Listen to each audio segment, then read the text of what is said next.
السلام عليكم أعزائنا المشاهدين. أعزائنا المشاهدين، عندنا هاي الشمعة ليد جتها كهرباء عالية واحترقت هاي الكارت مالتها. عندنا شمعات اثنين، هسه أنا سويت وحدة. هاي الكارتات مالتها محترقة، يعني مفولة، هاي كلها محترقة. شوف هذا السواد وين المصباح تشوفكم.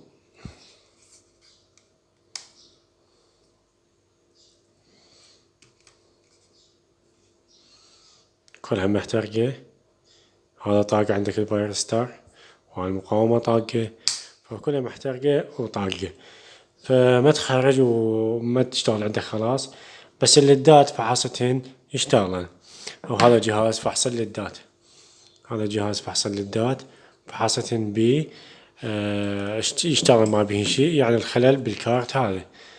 فشفنا كل وحدة هي ثلاث مجموعات، كل مجموعة تعطي إلى مسطرة وحدة.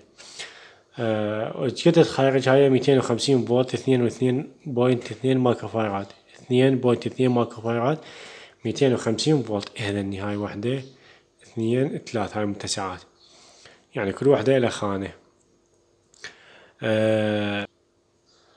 كل وحدة إلى خانة مثل ما تشوفون. فما عندنا، يعني هسه ما عندي حاليا موجودة مثل هاي. فجبت ذني منفصلات، هي بس ذني بس منفصلات، كل وحدة وحدة. ربطت وحدة على مصادر اثنين، ووحدة على مسطرة وحدة. صح صارت هاي إضاءتها شوية أقل من هاي، يعني الفولتية هاي بينه إلها وحدة، مثل هاي إلها مجموعة وحدة تشتغل أقوى شي، اللي يعني مفولة. بس ذني لأنه اثنيناتهم مربوطات سوا، هذني سوا، هاي وهاي بوحدة سوا.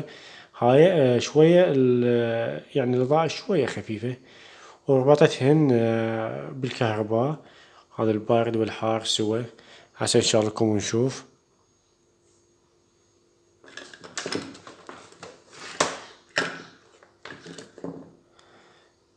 إذا عندك يعني هسه إذا ما عندك مثل هاي وعندك ثلاثة من ذني، اربطهم بعد أحسن. بس أنا لأنه ما عندي بس اثنين فربطتهن.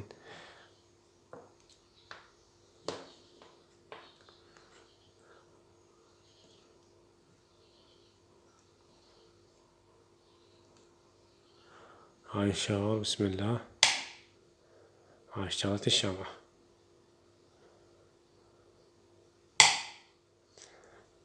هاي كل ما بيها. هذني عندنا محترقات. فما عندنا، يعني هاي شوفوا شو معطبة، كلها معطبة. هاي كلها معطبة بعد شو محترقة. فما عندنا، قلنا لكم ربطنا ذني.